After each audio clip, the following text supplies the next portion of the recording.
Carl Jung once said most people are not built to succeed early, and if you've spent your whole life feeling behind, this might be the reason why.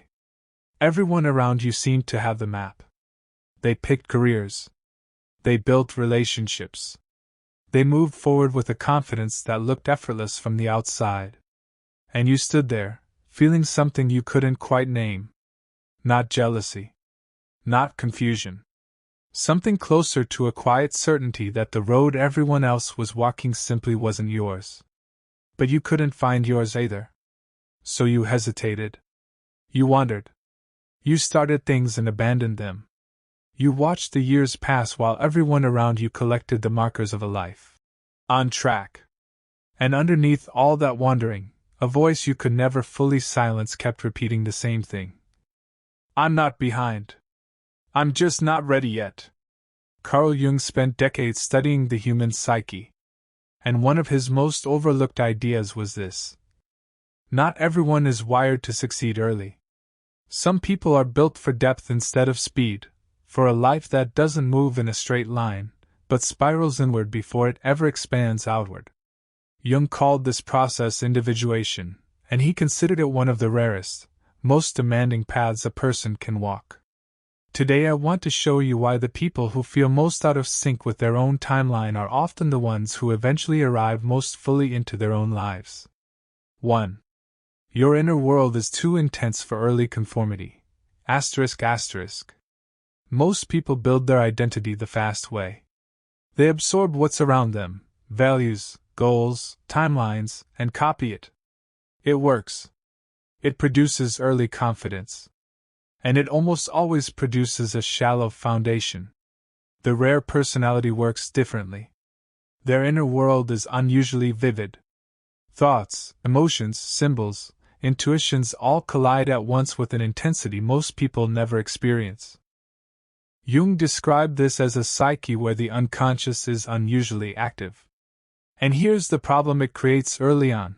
When your inner world is louder than the outer one, conformity becomes nearly impossible. You can't simply become what the world expects of you.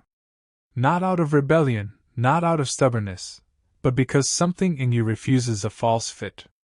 It senses, long before you have words for it, that becoming what everyone else needs you to be would cost you something you can't afford to lose.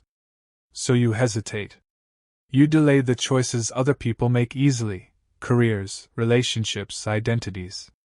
From the outside, it looks like confusion. From the inside, it feels like suffocation. Jung warned that forcing this kind of person into a premature identity doesn't create success, it creates fracture. A life built in the wrong shape eventually splits at the seams. Your hesitation was never weakness. It was your psyche protecting a self that was still forming. 2. The delay isn't stagnation, it's incubation. In your 20s, the contrast got painful. Everyone else seemed to be moving: promotions, marriages, social confidence, visible momentum. You felt stuck. Maybe you drifted from one thing to the next without ever landing. Maybe you withdrew. Maybe from the outside you looked like someone who simply hadn't figured it out yet. Jung would describe that period differently. He'd say your psyche was doing something invisible. While others were building social structures, you were building psychological ones. You were unconsciously asking questions most people don't reach until midlife. Who am I, actually? What do I genuinely believe, and what was just handed to me? What am I willing to stop pretending about? These questions slow you down, but they save you later. Jung observed that many people who succeed early collapse inwardly later on. A midlife crisis. A hollow feeling behind everything they built. The sense that the shape of their life was right, but never actually theirs. The rare personality pays a different price. Earlier. In confusion, in wandering, in the specific loneliness of not fitting where everyone else seems to fit so easily. But they don't pay it twice. Because they never built on borrowed ground. 3. You see through things other people need to believe. This might be the most isolating part of this personality, and the least talked about. From early on, you noticed things you weren't supposed to notice. The gap between what people said and what they actually meant. The quiet social games running underneath ordinary conversation. The emptiness inside things everyone else was chasing with total conviction. Jung called this the burden of consciousness. More awareness equals more suffering. Because once you see through the illusions other people rely on just to function, participation gets complicated. How do you compete in a game you don't believe in? How do you chase a status you don't respect? How do you fake enthusiasm for a life that feels hollow from the inside? So you pulled back. Not always visibly, but psychologically. That withdrawal got mistaken for passivity, for a lack of ambition, for something being wrong with you. In reality, Jung believed the psyche will sabotage external success if it threatens inner integrity. Nothing in you was broken. It was simply refusing to cooperate with something untrue. Pause here for a second. If you've spent years feeling late, out of step, like you missed some window everyone else found naturally, sit with this. The timeline you were handed wasn't built for you. It was built for a different kind of person, someone who builds identity by absorbing the world instead of questioning it. Someone for whom speed is a strength instead of a threat to something deeper. You're not behind. You're on a different schedule. And that schedule, the one that looks like failure from the outside, is the one that leads somewhere the fast path almost never does. Keep going with me. 4. Loneliness isn't a side effect. It's a developmental stage. For this personality type, loneliness isn't accidental, it's almost structural. Their inner complexity makes shallow connection feel worse than no connection at all.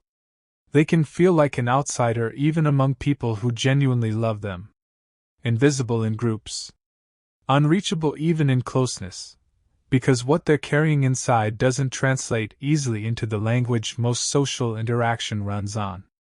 This loneliness tends to peak in the late 20s or early 30s, and Jung identified this as a critical turning point. Many rare personalities break here. They numb themselves. They conform.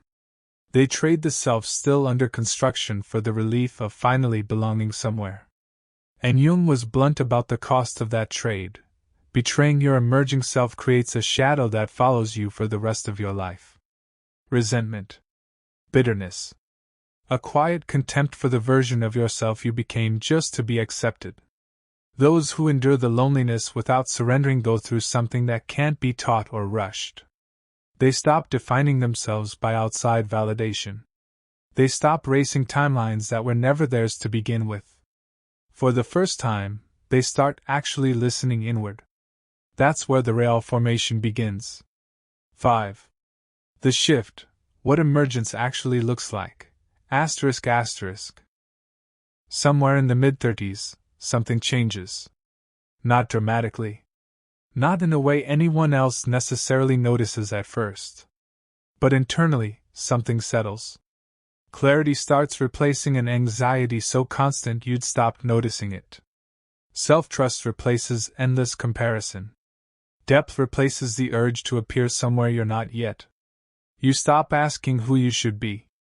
You start living who you are. And because this self was never borrowed, because it was built through years of internal work nobody saw, it carries a weight that borrowed identities never have. Stability. A groundedness other people feel before they can even explain it. Jung believed this is the moment the rare personality finally enters life, not as someone still figuring out where they fit, but as someone who has stopped needing to fit anywhere in particular. And that shift changes everything. Their words carry weight, not because they talk often, but because when they do, nothing is wasted. Their presence reorganizes a room without trying. Their decisions are precise, because they come from alignment instead of anxiety. This isn't confidence in the usual sense. It's something quieter, more durable than confidence. It's coherence. An inner world too vivid for early conformity. A decade of incubation that looked like stagnation from the outside. The burden of seeing through things other people needed to believe. A loneliness that was actually a developmental stage. And an emergence that arrives late, quietly, without the fanfare early success announces itself with. Jung believed this rare personality represents something the world needs and almost never learns to recognize in time. Someone who refuses to trade depth for speed, refuses to trade truth for approval, refuses to build a life on foundations they never chose and couldn't stand behind.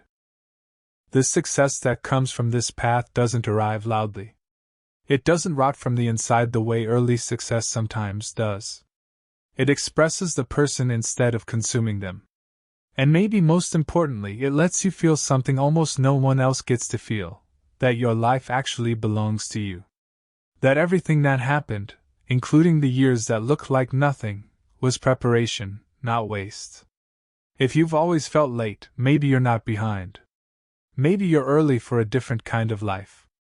The kind that can't be rushed. The kind that only becomes possible once you stop trying to be anyone other than exactly who you are. So, which part of this described something you've felt for years but never had the words for? Tell me in the comments. Because the people reading it are walking the same long road, and your honesty is what turns that road from wandering into direction.